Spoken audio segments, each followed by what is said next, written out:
Get us live. No, we live now. Welcome to Still Talking Uncut. He's your host, Sean Rigsby. I'm your other host, Big Easy. Joined today by a special guest, my man, Mr. Chad Hunt from Roaring River Distillery. How you doing, brother? Welcome to the show. It's a pleasure to have you. Doing pretty good. Thanks for having me. Shit, anytime, man, anytime. But so yeah, What you go drinking ahead. on, Sean? Are Uh, you drinking on anything tonight? I know you went hard Saturday night. Sean went hard Saturday night. Had my birthday party Saturday night, and I bet there was about 20 shiners here, and Sean showed up with Uncle Joey, and Sean had him a good time, man. That's for sure. I don't know. I think Old Son was more lit than Sean. It went Old Son, Sean, everybody else. But did you have a good time? That's all I need to know. man, I had a blast. It was awesome, man. There's a lot of guys just standing around, shooting shit, talking liquor, trying to. Dude, there was so much good alcohol on on the bar. It was insane. Oh yeah, for sure. And since you're talking about alcohol that was on the bar, this is what I'm gonna sip on this tonight. It's some of that old Bennett's clean apple brandy, as Thank you, some might Tyler. say. Yeah, hey, I thought it was nice, man. All apple, got that nice finish. Apple. I think every time I get a nice apple brandy, it's a little dry on the back end, like you just eat apple. And he done Uh, it. He didn't. Let's see. How did he call? How did he explain it? The way he did it. I don't know. It was. I didn't I, even know they was coming. Lighting a fire. I didn't know Hooch and his wife and Bennett were, and I'm out there, and all of a sudden they pull up, and Bennett yells at me, and I'm like, "Holy shit, man!" I was so surprised because I didn't think they was going to make it this year, but it wouldn't have been the same without them. So it was a great time. So you drinking on anything special over there, Mister Hunt? Drinking water right now. I've been Yeah, tempering liquor all day long, so I've had my fair share for today, I believe. got to know when to fold them, man. So Well, a lot of work to get done here at the distillery, so yeah, take it easy some days. but what about you? Easy. What are you uh, drinking? I'm drinking some. You know, I'm still on my master distiller jars, so Uncle Dum Dum gets the call tonight. So Uncle Dum Dum. I've been drinking on his from his distillery, so I figured tonight I'd give him a little. I was gonna go out to the garage and barn and get something, but I decided it's cold as shit outside, and I didn't want to leave inside the house after work. So, Man. and weather went from 75 to 55 around here, like it's seen a state trooper. Same here. Went from summer to winter. Quick. So, but So all right, go take ahead. over the show, Sean. You're the Oh no, man. no. I was gonna say, just tell us a little bit, about yourself, about your history, how you got started in it. Yeah, just you kind of go from there.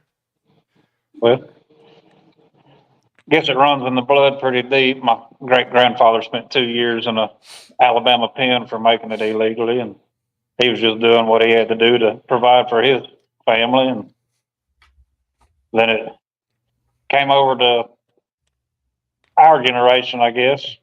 Got really good at drinking it, and was like, I drank quite a bit of it. Got really good at selling it. I was like, well, I've drank plenty of it to know what it's supposed to taste like. I know if I can make something good, I can sell it too. So that's when we just started. Went from bootlegging to actually distilling it, and then I was working I say 9 to 5. I was working 7 days a week, 12, 14 hours a day in a factory, and which I was making good money programming robots and automation, doing stuff like that. And I had enough of that. Pretty much told them I retired. Just more or less just quit, but retiring sounds a lot better. Yeah, it does. Um, It's more moved distinguished. out to where we are now, out in the Upper Cumberland, and was like, well, I really don't want to go back to that plant life. Don't want to go work for somebody else. And so me and my mom, and my dad come up with a business plan and decided to take it legal, which has been a long journey, especially starting because we went legal in 2019. So we all know what happened then. And it's been a rough ride for most of it. A lot of supply chain shortages, which everybody's been having to deal with, and all that stuff. But we made it through all that, and now it's starting to get a lot better. We're starting to get a lot more recognition. We're getting out in a lot more liquor stores and bars and restaurants, and spreading out further and further away from the distillery towards Nashville, towards Knoxville, Chattanooga. So they're definitely keeping us busy. That's for sure. Hell yeah. So, what do you guys generally make there at the distillery? I mean, we make a traditional Upper Cumberland moonshine. So our mash bill, it's real simple, but it's what most people around here use. It's white corn, sugar, and water. And then we don't use a man-made yeast. We sprout and malt the white corn. And I believe we're the only distillery in Tennessee that fully does it that way, with malting the corn and utilizing the natural yeast in the air.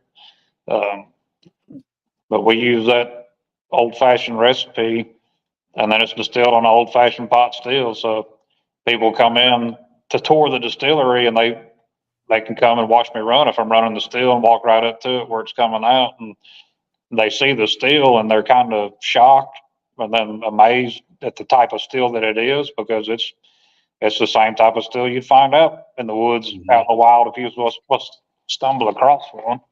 And the only thing I've got electricity for is my cooling water, because I don't have a creek or a spring flowing through my distilling room here. I wish I did. It'd make things a lot easier, but I had to get creative and engineer me a little flowing creek, keep my water cooled down, so I can keep my water about a constant 40 degrees when I want to.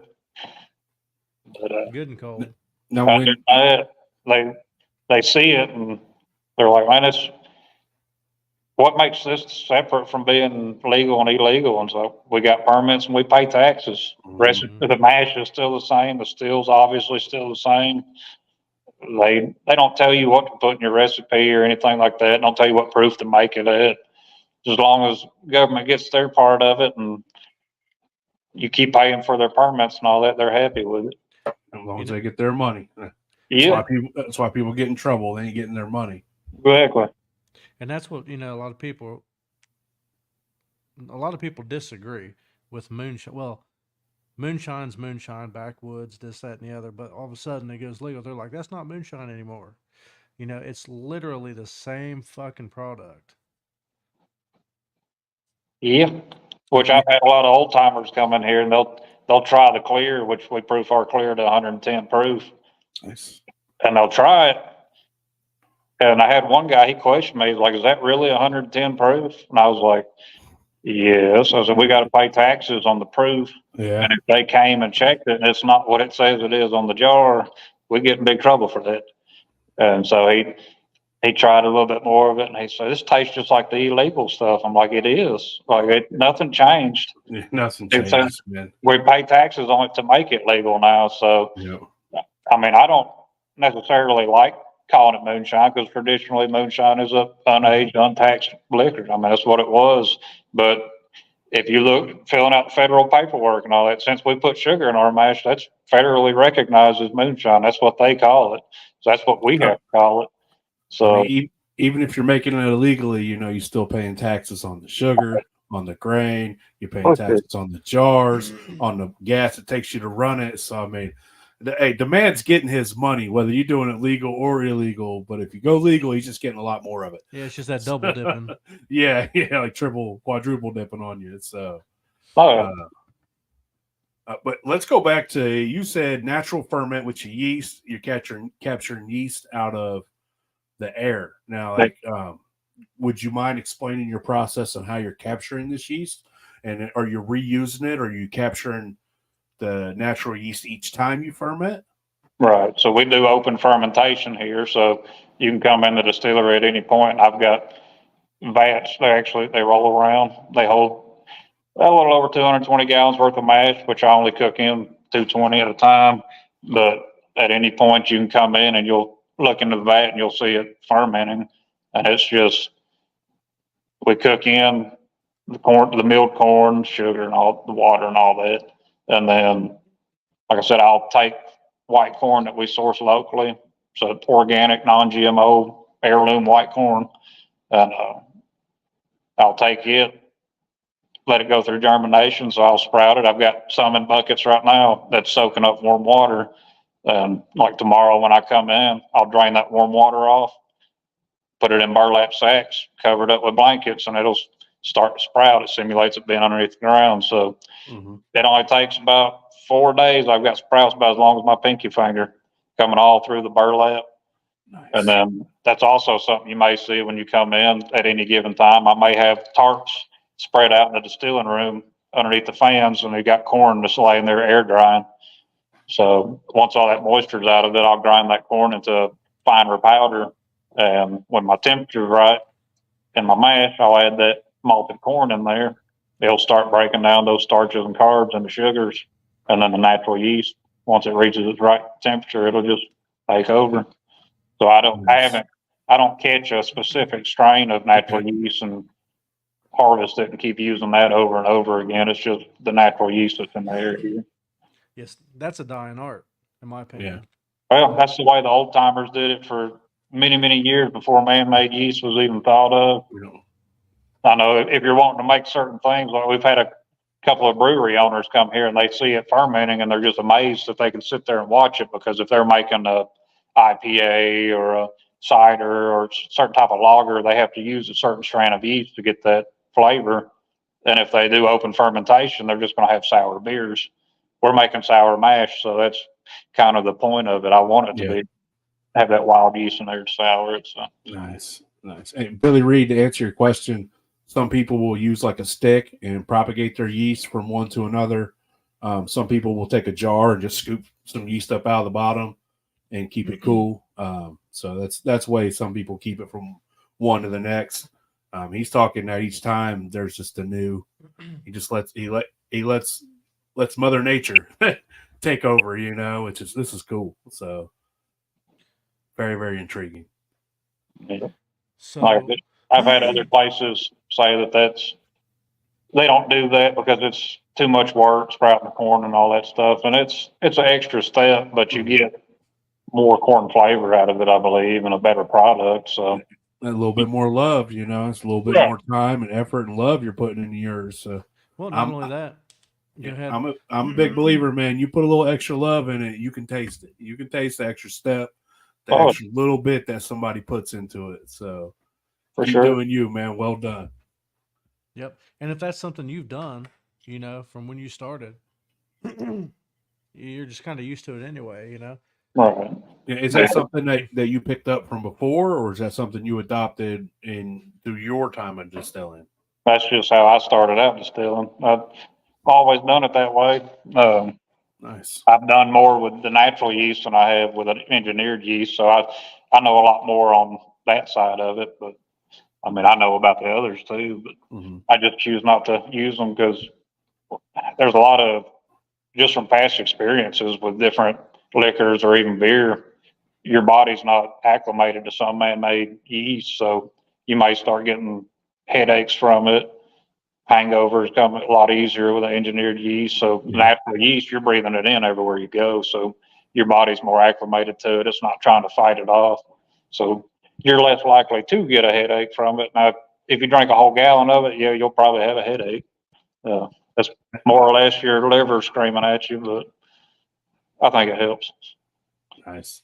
Sean tried to drink a whole gallon of something Saturday night. How'd that turn out for you? Not too bad, honestly. I mean, I felt pretty good that night. Next day, I got a headache about noon, and it just kind of crept up on me. But I only drink like that about once every year, generally. It's usually when he gets around me and we're having a party. It's usually when it happens. So I'm the bad influence around here. But everybody come to my party next year. Each year it's getting bigger and bigger, man. Eventually I'm going to have to get a fairgrounds, and I'm cool with that. So everybody, I think we're doing the last weekend of September next year, so the weather's a little nicer. But so what is the main thing you got? Where is Roaring River Distillery? So we're in Gainesboro, Tennessee, which is in Jackson County, Tennessee. The best way to describe it, it's almost smack dab in between Nashville and Knoxville, Okay. but a little north from the middle of the state. So we're closer to the Kentucky line. North of Cookeville, Tennessee, Tennessee Tech and all that. So people might be familiar with the college, but Yeah.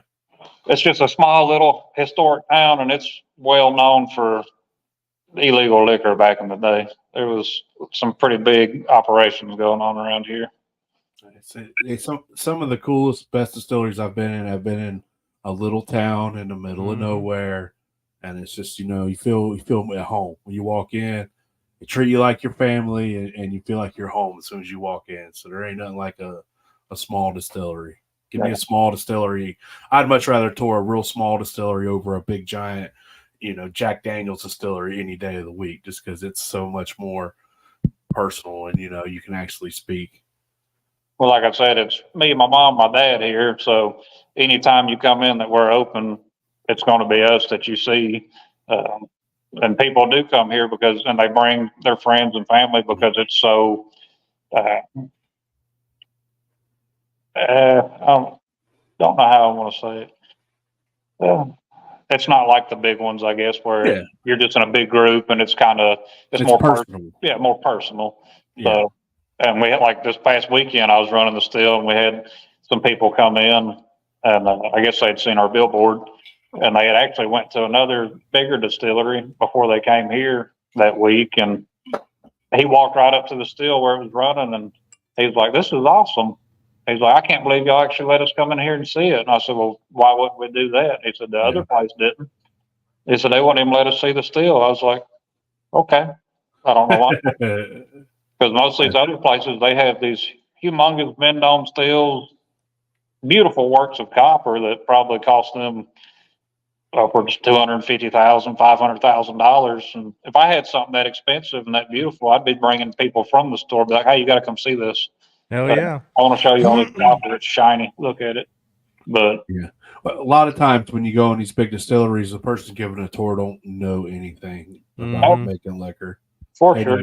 And you're just like, this is hard to deal with. Like, you don't want to be an ass or, be condescending while you're in there. But man, it's like, sometimes it's like, this is hard to deal with. Like, you guys should have somebody who knows what they're talking about. Yeah, it's scripted. A lot of them big places, they have, tour guides. That's what they're there for. Yeah, I guess I'm the tour guide here. Either me, my mom, my dad, whichever one of us was free at the time. You do it all, But just not a very big facility, so you ain't got to get on a bus or nothing and drive like you do at Jack Daniel's per se. So that's why people they ask, they're like, "How much is the tour?" And I'm like, "There is no charge for the tour. Just come in here and look at it. Buy a bottle." You took the tour when you came in the front door, right? Let's get drunk. Which I've heard that there's places smaller than us that people got charged $5 to go see their little still, and I'm like, no, we're not doing that. Man, I don't know. So you're talking about seeing a still. Let's tell us about the still you got there. What size it is, what it's made out of, who built it. Yes, our still here we call Big Bertha. Every still needs a good name. Big Bertha seemed fitting. It's 110 gallon all copper pot groundhog style still. So I use natural gas to heat it. It's got a furnace around the actual steel. So the pot's sitting inside of a furnace with a burner ring that goes around the sides and heats it from the sides that I built. Is that what you're talking about when you say groundhog style still? Right. So inside a furnace. Groundhog stills, for people that aren't familiar with that. That's back in the day, if you were walking through the woods around here, a lot of the moonshiners, they would either take rocks and stack them up nicely around the steel to make a furnace out of it, or they'd take dirt and build a furnace and they'd have their flame down underneath the steel, and it was indirectly heating it, so it would come up through heat vents and then heat up the pot, keep it from scorching or less likely to scorch. So if you was to stumble across one in the wild, all you'd see is the copper cap sticking out of what looked like the ground, like a groundhog poking its head up that hole. So that's where it got the name groundhog steel. Hell yeah. But so ours is a furnace style steel. Flame does directly touch the pot because a lot of people will come in, they'll see it running, and they'll look underneath the flake stand. They're like, where's the fire at? And I'm like, it's around it. And then I move the insulation out of the blowhole and they can actually see the pot and the flame. And they're like, oh, okay. Because the way the burner ring's situated, anything that's heavy that's left over in the mash will sink down below it. And so where the bottom burning flame, all that stuff settling down at the bottom and that flame's hitting it, you're going to scorch the hell out of it. Almost, I don't have to worry about that. Yeah, almost kind of like using a burn tube where the heat's up off the bottom and you don't have to worry about burning anything to the bottom, but yours is around it and using like an oven. Right. Nice. Just heating the sides of the pot. Very intriguing. So, who built that? Oh, Did you guys build it? They built by me, yes. So it's not the prettiest thing. We needed something to get up and going. It's very well functional. It's been working pretty good for us since 2019. I did just recently, about a month ago, have to rebuild the condenser for it because after all these years of being in the cooling water submerged, it was finally starting to get little pinholes in it. And I did solder up a lot of the pinholes to keep it running good, but the copper was getting so thin and wore out. I was like, yeah, I'm tired of fighting it. I'll just build me a new one and last me another 4 years, I would hope. So I had to replace that. But other than that, it's been going good. But I've got my material in. I'll be building a little 25-gallon pot still with infuser thumpers on it. I'll kind of build it modular. That way I can have just a single copper thumper in the center, or I can have the mason jar thumpers and change it out. Have a different style condensers if I want to. But I'll be building that as soon as I find some free time.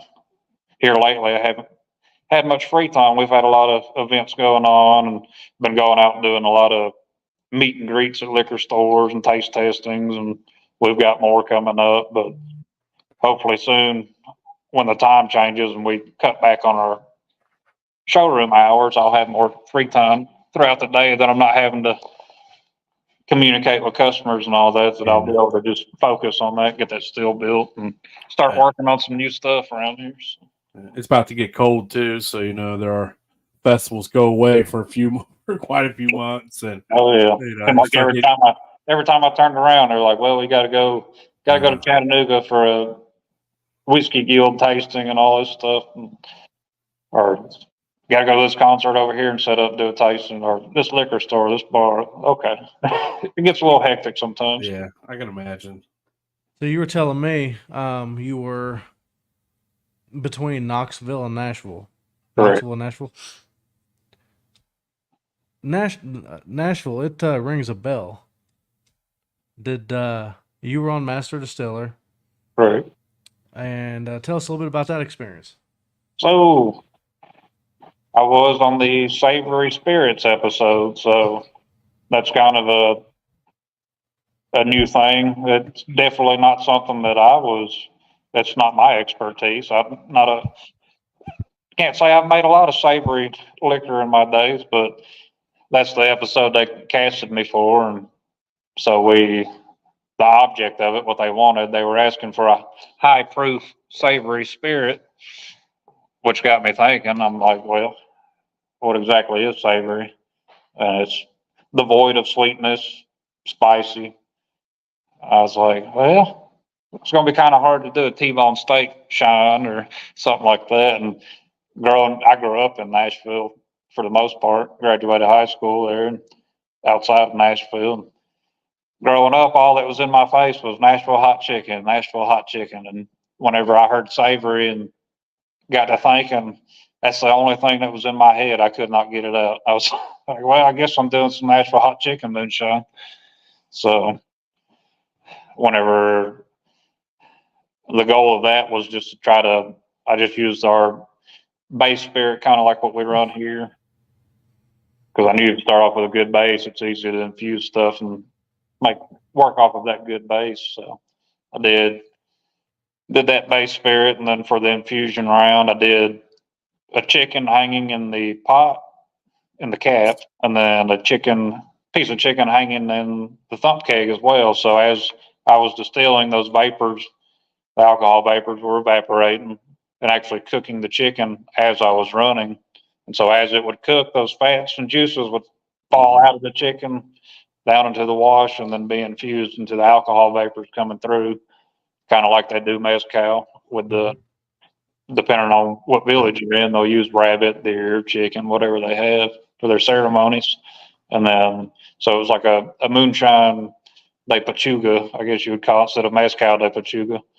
But, so in the thumper, I had pretty much most of the ingredients you would find in a Nashville hot chicken. So I had like cayenne peppers, had brown sugar, had some dill, just different things like that. I experimented with it before I went, and just on a real tiny still that I got just to see what would carry over well and what wouldn't. And I found out real quick certain things do not carry over very well, or they actually absolutely overpower anything you're trying to make. So I was able to weed out what I didn't want to put in there. And like I said, at the very end of it, Nashville hot chicken, anytime you get it anywhere, you're going to have dill pickles. So yeah. I put dill pickles in the jar.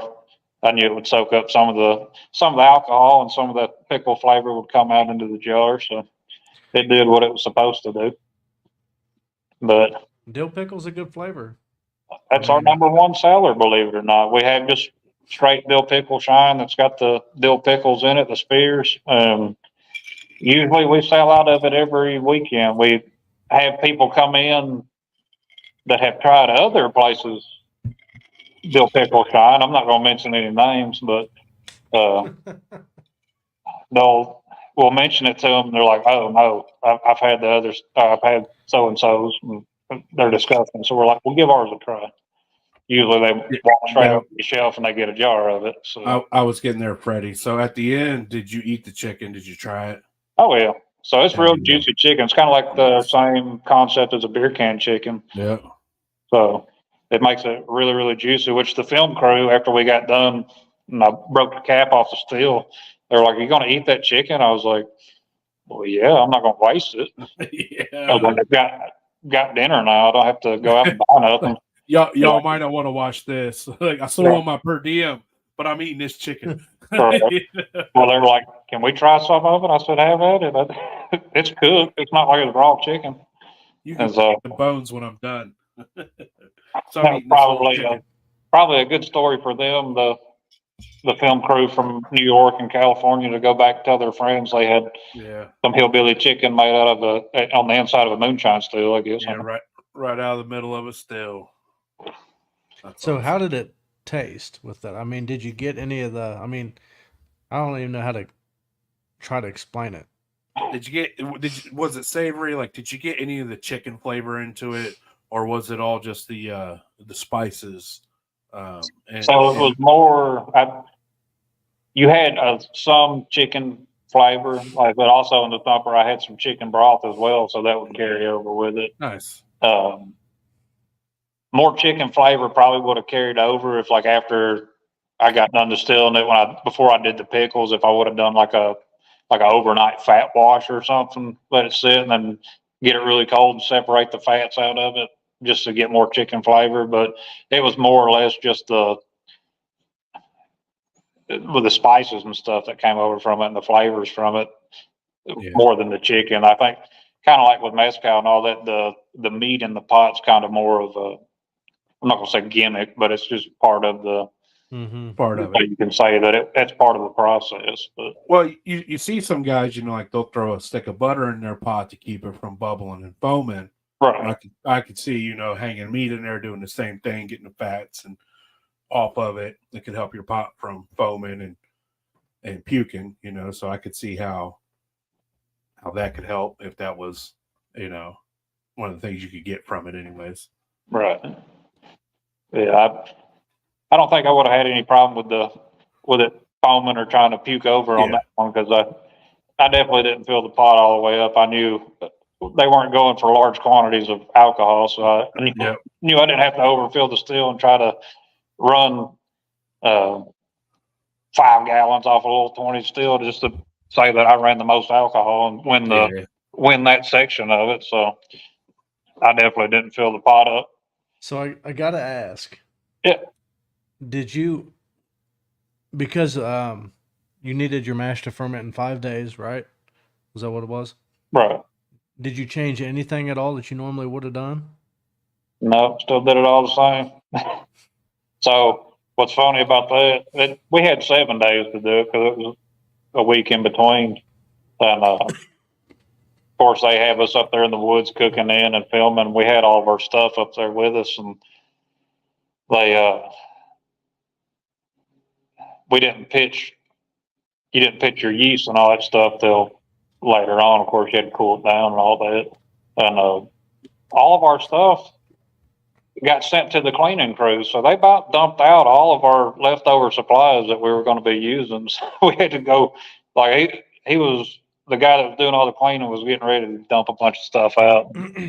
So I had to like run over there and get all the other contestants' yeast and stuff too for them, because as far as we knew, they was bringing it back to us. But no, they took it to the cleaners. Damn. I've been tough curveball right there. Yeah, which luckily for me, I mean, I'm only about 2 hours from where we filmed that, so I could have made something happen. I could have drove back here, got more malt, and drove back before the mash. Yeah. So. Nice. Yeah. So, so what different or how many different flavors do you guys make at the distillery? So right now, since we're coming out of the summer season, I think we got rid of some of our seasonal ones. I think we've got 16 or 17 different flavored moonshines right now. We've got 3 private label moonshines. We've got one that's called Alabama Bloodline, and it's for a music artist, Jesse Priest, that we sponsor out of Alabama, which is where we're originally from. And then we've got another music artist, it's a duo, Two Country for Nashville, that we do a private label for. And then we've got the Ghost Hunt Weekend private label. So they've actually came to the distillery and had ghost hunts here at the distillery, because this building's old. It's like late 1800s, early 1900s. So they came here, brought a bunch of guests, and did the ghost hunting here. So that's pretty cool that he's got his own private label with us, and they've actually picked up spirits other than the liquid kind here in the distillery. Which Yeah. I told him, I said, don't piss the spirits off, because I'm here a lot and I've got to work, and I don't need them messing with me or nothing like that. So yeah, unless you're gonna make them mad, take them with you. Right. But we've got the Alabama Bloodline, it's strawberry, and then Two Country for Nashville, there's blue raspberry. Ghost Hunt Weekend, there's a green apple, sour green apple. Then we've got the dill pickle moonshine, which is our #1 seller. We've got the cinnamon roll moonshine, which we won gold with last year at the U.S. Open Spirits Championship. We won silver this year with it. And we've got our mint condition, which is peppermint, and we won bronze with it at the U.S. Open Spirits Championship this year. So we took 2 out of the 3 medal spots for flavored moonshine categories at the U.S. Open Spirits Championship.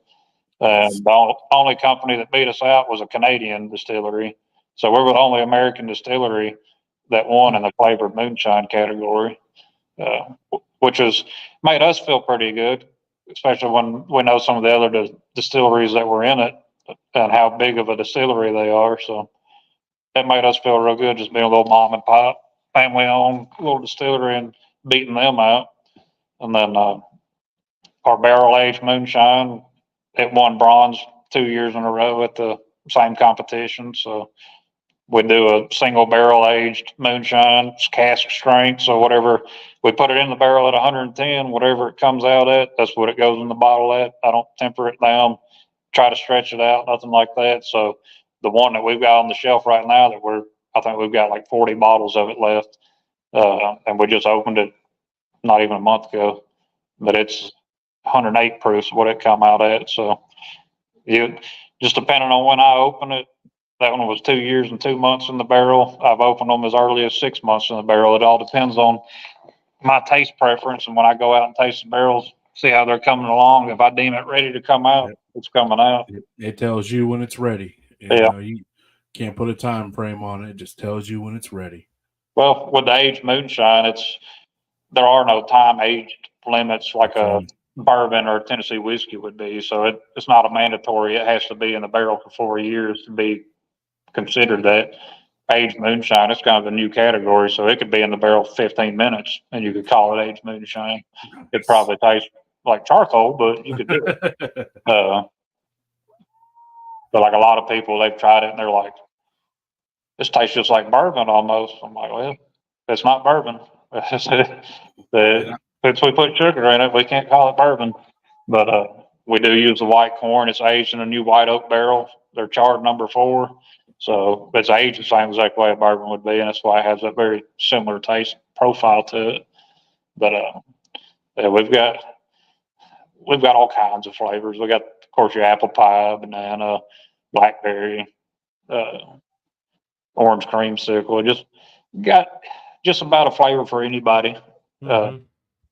If we don't have something that you like flavor wise, it'll probably be coming out here soon because we've got more stuff coming out. So what would you say the benefits of being legal is, other than the obvious benefit? Well, it's a pretty good benefit. I can be across from the courthouse over here and make it and not have to spend the night underneath the courthouse. But I guess one benefit is that we do get to spread out a lot further. So it's not, you don't have to be so secretive about it. Before, when we was illegal and bootlegging it, you have your select few people that you sell it to, and they may branch off and cut it down and sell it to other people as well. But now we can actually walk into a liquor store and be like, hey, you want to have our stuff on the shelf here? We can just go out and preach it to the masses that, hey, y'all need to try this. It's not like you're having to worry about telling the wrong person that you're trying to sling a little moonshine anymore. So, which back when we was bootlegging, I mean, it wasn't really that big of a deal. I don't think. I kind of find it weird that there's a lot of people on Facebook these days. I think they're a little too comfortable with their at-home distilling, and I don't think the old timers, if they would have had cell phones, would have ever recorded their still sites and posted it all over social media and stuff. It's definitely a different world nowadays. Which I know the agents have a lot more stuff to deal with these days with the human trafficking, drugs, and all that stuff. A little untaxed liquor ain't that big of a deal, but they can still pop you if they want. Oh yeah, at any time. You're making videos, you running liquor. At any time, if they want to, they could come in and get you. Yeah, because it's kind of like poking the bear. It's like, okay, keep poking them and see how long they're going to let it slide. Yeah, some people do that, and you never know, man. They might just be waiting for you to start selling it and making money. That way, it's worth their time. Because rolling in your house and messing with you over a couple of gallons of personal liquor, that can't be worth nothing. Not a whole lot, anyways. But if you got each state's different, and some states are starting to pass where you can distill at home for personal consumption and all that. I think Ohio was trying to pass it 200 gallons per year for personal consumption. That's 100 per person, 21 and over, maximum of 200 per household. Yeah, that's a lot of liquor for personal. That's a lot of liquor. But yeah, that's why I don't think that's going to pass. I mean, it is.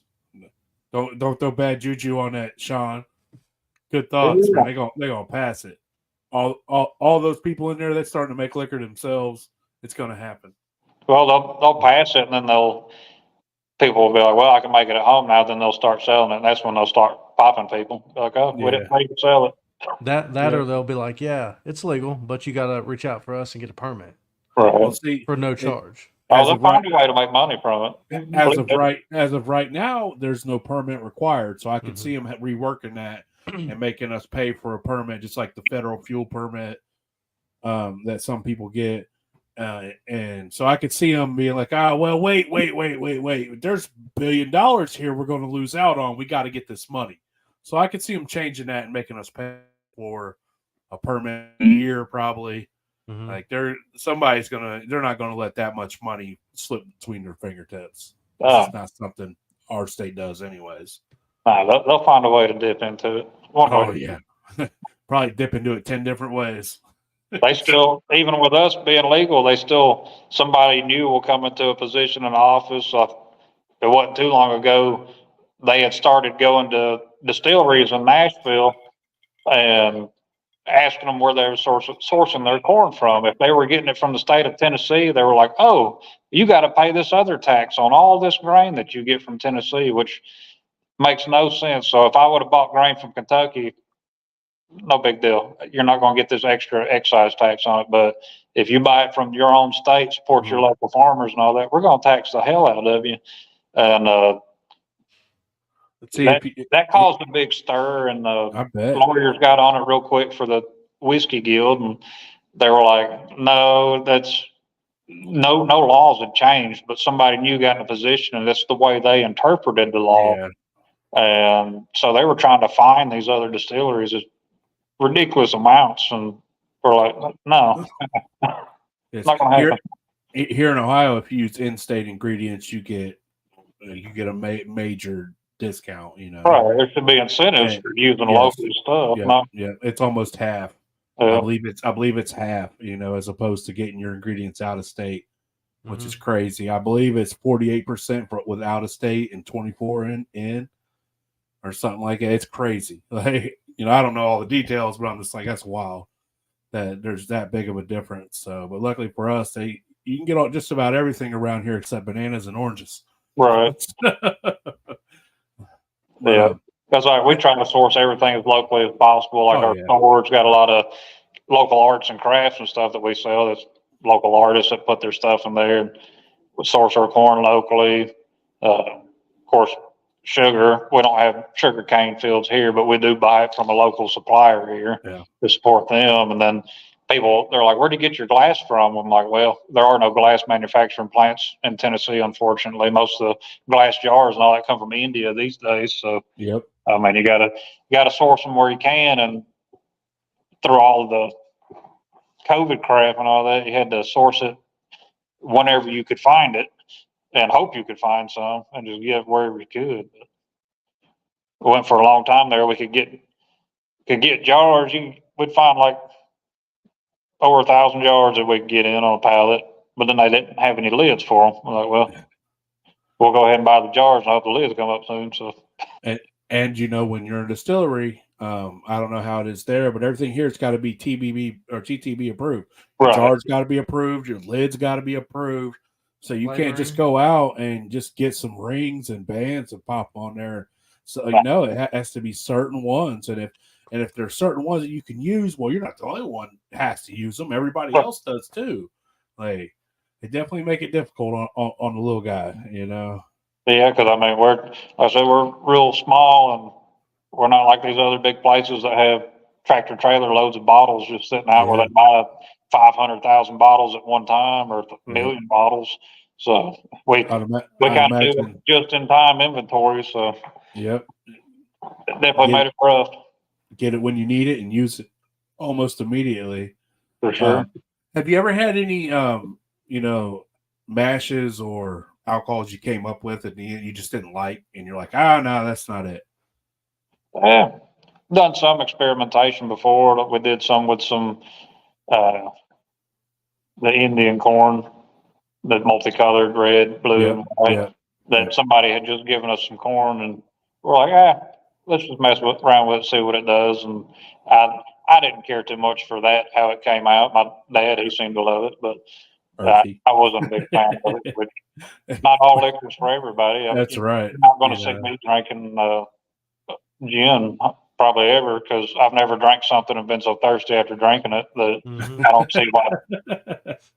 Juniper berries, no, I'm good on that. So to each their own, man. A lot of people love gin, and they've asked me to make it, and I'm like, I could. I don't want to. Because, I mean, I've got to be the one sampling it, make sure it's coming out fine. It might be a really good tasting gin, but I'm going to tell you, you'd be like, that's terrible. That's terrible. It tastes no matter how good it is. I don't like it. So. Yeah, it's hard to make something that you have a disdain for. Like, it's hard, you know, you don't drink it, you don't like the taste of it. It's hard to know, like, man, that's really good or that's not really good. Well, it's like our Cinnamon Fire moonshine.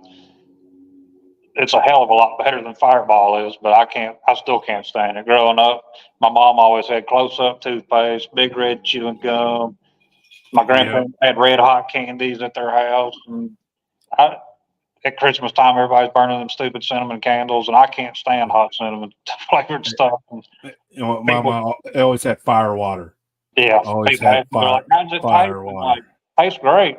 If you like that kind of stuff, I don't like it. So. Fire water. It was always fire water. Would sneak into it. Whew. You didn't understand then, but you know now. So have you ever had any distilling about killed me or got me hurt or some kind of, Yeah, you got a good story for us. whether it was distillery or prior distillery? I've been on fire a couple times. Nice. Good old ghost flame. That was real fun.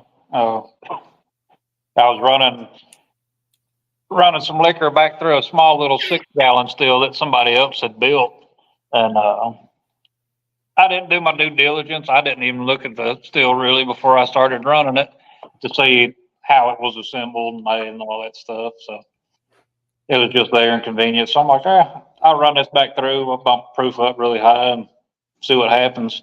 So I'm running this it's just a little 6.5 gallon little pot still. It was on a trailer. It was mobile. So we actually took it to some festivals, and I distilled water it was a folk medicine festival, and I was just demonstrating how distillation works, distilling water. But first time I ran that thing, it was just about there was liquor coming off the end of it already, and I could hear something hissing. I couldn't tell what in the hell it was, but it had a little furnace built around it too, so it was same thing, side burner like old Big Bertha over here. But I got to looking down through the furnace, and I could see liquor coming out the cape of the pot, and I was like, "Uh-oh." So I went ahead and shut it off. It was on fire. I mean, you could see the mirage coming off of it, feel the heat, and so shut the flame off. Thought the fire was out. It wasn't. I'm draining the pot into a 5-gallon bucket that I'm holding about knee level, and it's the alcohol stream's coming out. All of a sudden, that stream of alcohol just goes woof. Now the bucket I'm holding's on fire, full of liquor. Steel's back on fire with the trailer and everything. So I take off running away from the building out into this gravel driveway, run right through the stream of liquor coming out.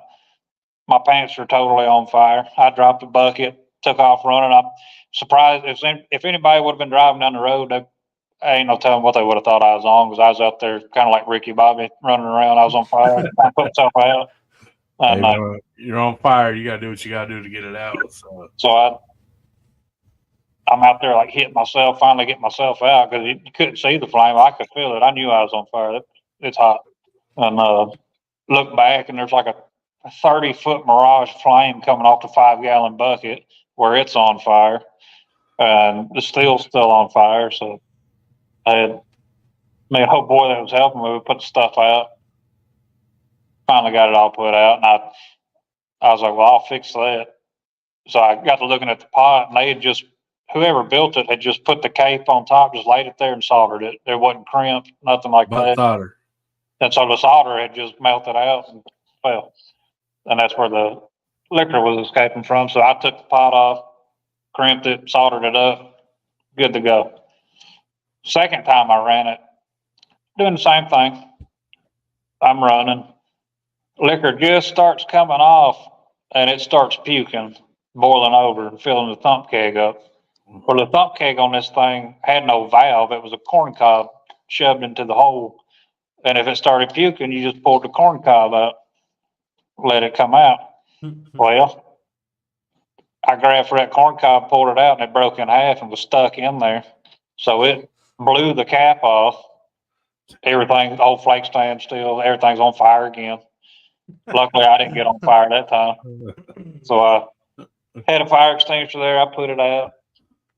And I was like, the hell with all this shit. I said, I'm just going to completely rebuild this thing, because it just had a little tiny 3/8-inch worm on it. Yeah, back pressure. It was just poorly put together and dangerous as hell.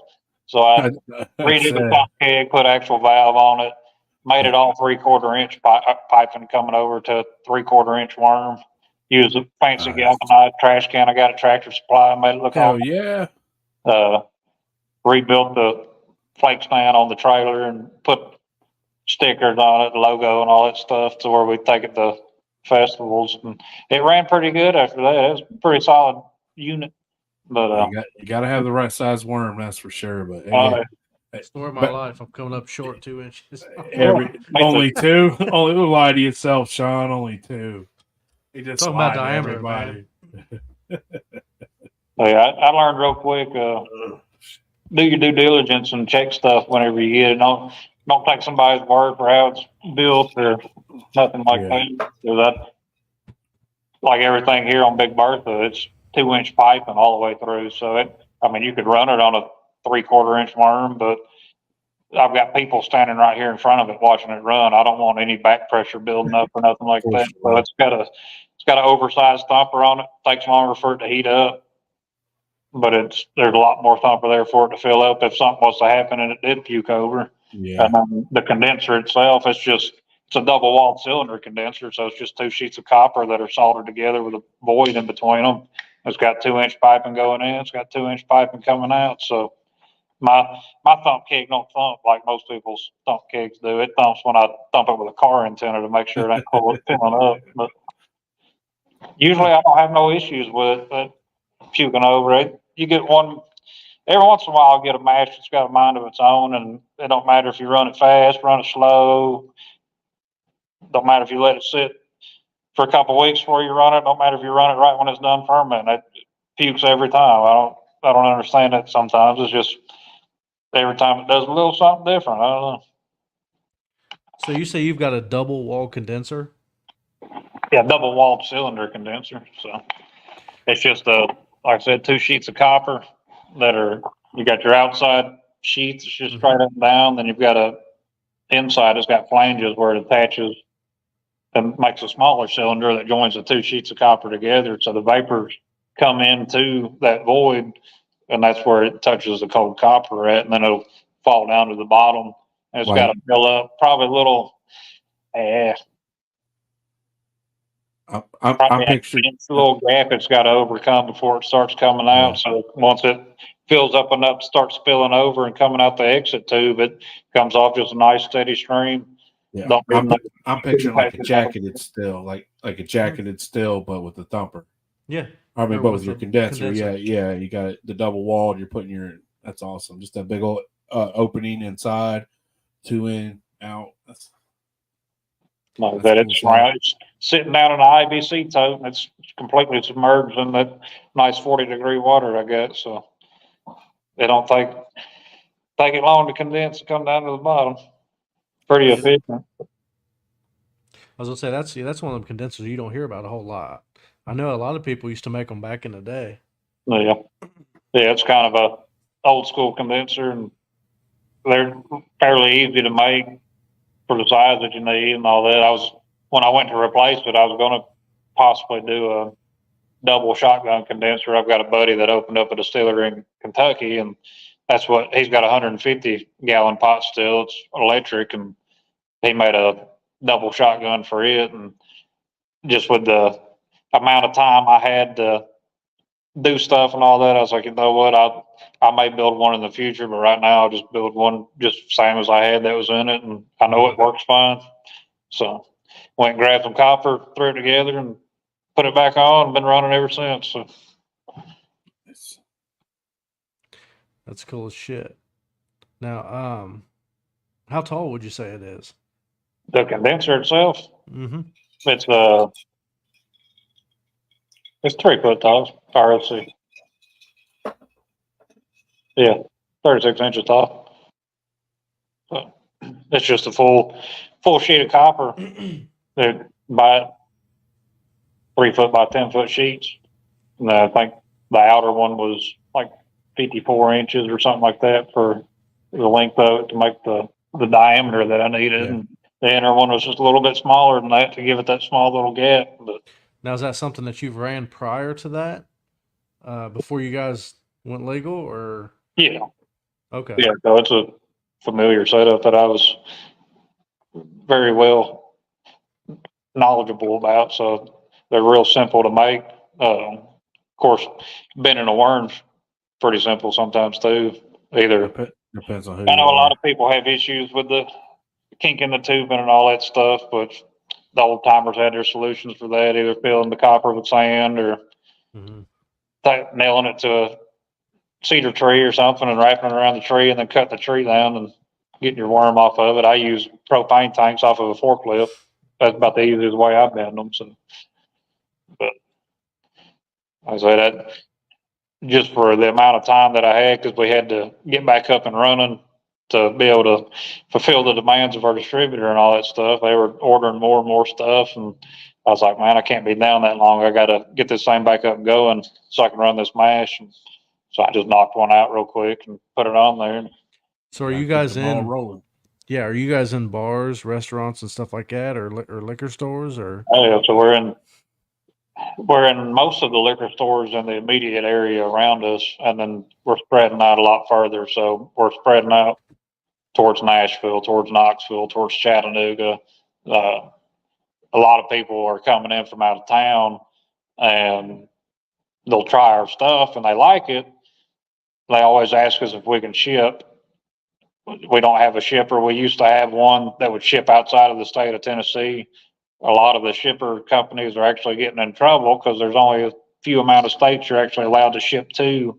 And a couple of them were shipping to actual agents that were ordering the stuff from them, and they're in court right now over a bunch of that stuff. So we don't have a out of state distributor, but people that are in state that come here from 4 hours away, we always tell them, if you like it, you can go to your local liquor store and request it. They can order it in there, and that. So we've gotten a lot of liquor stores that way where people have went in and actually requested that they get it in, which is good for us because the liquor store owner, if we go out and talk to them and say, hey, you should have this, which would take them samples and all that stuff, and they're like, yeah, okay. But if their customers are coming in and asking for it, they know that it's going to sell. Yeah, Yeah. it's different. It's different when it's guaranteed money, as opposed to maybe.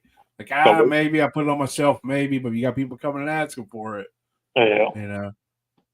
But, so like I said, we've probably, from this time last year, we've tripled production. So I've got 3 batches of mash going right now. I had to I didn't have the cooler set up like I've got right now on my condenser before because I wasn't running enough to have that necessity. But now I've got it to where I can run 2 runs a day if I have to. Usually I run, with 3 mashes going, I can run 4 times a week, but I'll run 1 time a day instead of running the entire batch in one day. But here soon, it'll probably get to the point where I've got 4 or 5 mashes going and I'm running 2 runs in a day, which, yeah, me, it's less fun time for me, but it's still fun running the liquor too. So yeah, That's what I was going to ask. How long does it take you to run that with gas, as far as getting heated up and all that? it all depends on the day. So if it's a day that we're open, I know I'm here all day long, I'll run it slower. It'll take about 6.5, 7 hours to do a run. They yield about 15 gallons worth. If I come in here on a day that we're closed and I just want to get stuff done, I'll crank it up and put out the same liquor, same amount, same proofs in about 4.5 hours. So a lot of people I know, they say you got to run it low and slow, and I've seen people sit there and watch their steel just barely drip for hours. It seems like some of them run. I'd go nuts if I had to sit there and watch something run that slow. Days. It's entertaining. You get on Facebook, man. You see someone, just made a run on a beer keg, took them 14 hours. Right. It's like, come on. But I've ran it super fast. I've ran it super slow, and running it slow, you do get the higher proofs throughout the run. But is it worth 10 extra hours? So it all depends on what you're shooting for. So is it worth 10 more hours? Like, I don't think so. Like, you could make a whole nother run in the time it took you to gain 10 proof at the end. Like that ain't about dollars and cents. When it's just for you at home, that's fine. You ain't got nothing to do. you making a little drinking liquor. Let that shit drip as slow as you want. But when it's about dollars and cents, man, you got to make that money. So Yeah. Well, I mean, I always tell people because they'll see the stream running, and usually it's about the size of a toothpick if I'm running slow. They always say, that's running kind of fast, ain't it? I'm like, no. I said, the old timers back in the day, you think they sat up in the woods and sit there and watch that thing drip? hell no. Hell no. They went out there, they ran that thing as fast as they could, as hard as they could, stripped what liquor they could off of it, and they got the hell out of there. Because the longer you're sitting there, that's more of a chance you're going to get caught sitting there with it. So That's right. So they didn't run it that way. Dance, it all depends on how you're running that still, man. I've seen a 10-gallon run take 2 hours.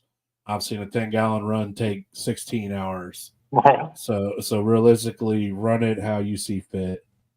It all depends on the still type too. I mean, Jack Daniels, they run 30 gallons a minute. So yeah, it all depends on your still. Like how are you running a 10-gallon still? It's probably gonna run you a couple hours. You run a 100-gallon still, you crank that big dude up, and so it really all depends on how you run it. For me, it'd probably be about a couple hours on a 10-gallon run. But like you said, it's all about what you're running with. Yeah, if it's like a beer keg, man, I won't run. If it takes me longer than 4 or 5 hours to run a beer keg, nah. Yeah, and most that's getting that stainless steel hot, heating that stainless up. Yeah, that is when you got the bigger rigs, it does take longer for them to heat up. And this distilling room that I'm in, it's not climate controlled at all. So when it's cold outside, it's cold in here, and it takes longer to heat up everything. So summertime's my time to shine. The heat don't bother me at all. Hotter the better.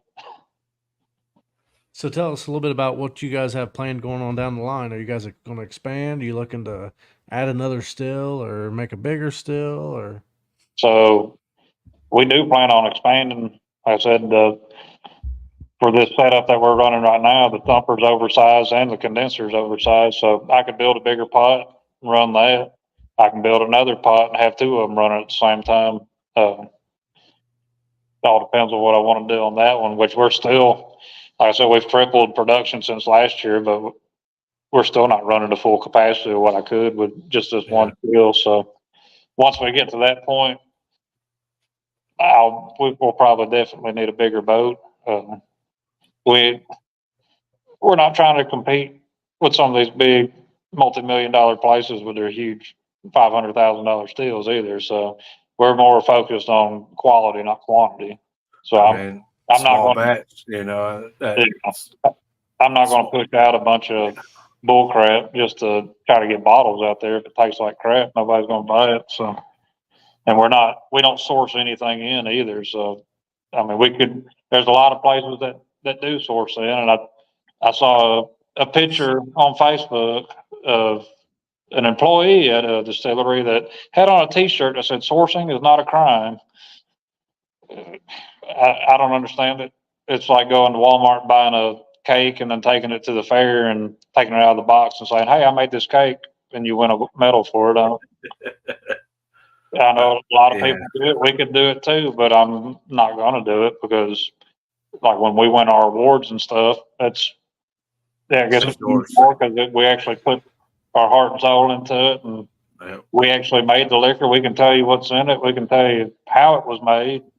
I can tell you where the barrels come from and all that stuff, but I don't know. I don't get the whole sourcing thing, but I know we won't be doing any of that to try to fill demand if we get to that point. So if we run it here, it ain't going out in the store. Yeah. You need more, run more. run bigger, That's just how it goes. So yeah. Hell yeah. Well, guys, I think had everybody here long enough. It's been just over an hour, so. Yes, sir. Chad, we appreciate you giving us your time, telling us your story about why you do what you do and how you love what you do, man. And definitely learned some really cool things tonight. So I'm greatly appreciative for the knowledge that you spread to us tonight. So thank you so much for that. No problem. Like I said, thanks for having me on. Yes, sir. Everybody, thanks for watching. Thanks for listening. We're on Apple Podcasts now. Check us out on Apple Podcasts. We're still on Hell yeah. Spotify and stuff too, but now we're on Apple, so we've made it. We've made it. We're in the upper echelon, so Big time. yeah, big time. So, hey, anyways, y'all have a great night. Thanks for tuning in. We'll be back next week, next Monday at 9. Come back, hang out with us. I can't tell you who it's going to be because I never know. So just be on the lookout for Sean's reel, and we'll all find out together. So everybody have a great night. We love all y'all. Thanks again, Chad. Sean, you look a lot better than you did when you left here Saturday. So I feel a little better. Well, I don't know about feeling a little better. I mean, you don't feel I was a little feeling better. pretty good then. We was all feeling good. I will tell you, Noble had like 15 bowls of chili. Every time I saw Noble, he was eating a bowl of chili. And I'm like, bro, you like that chili? He's like, I can't stop eating it. I was like, yeah, my mom made a big old thing of chili. It was crazy. And LeMaster's wife showed up with a pot roast. And then everybody there was so much alcohol here. People made. And it was crazy. It was a great day. It was like a little mini festival. It was a what damn it was good like. time. It was. But y'all want to come next year? I'll let you know when it is, and we'll see you then. So, everybody have a great night, man. We love all y'all. Have a great night, Chad. Yep. Everybody shine on. Thanks.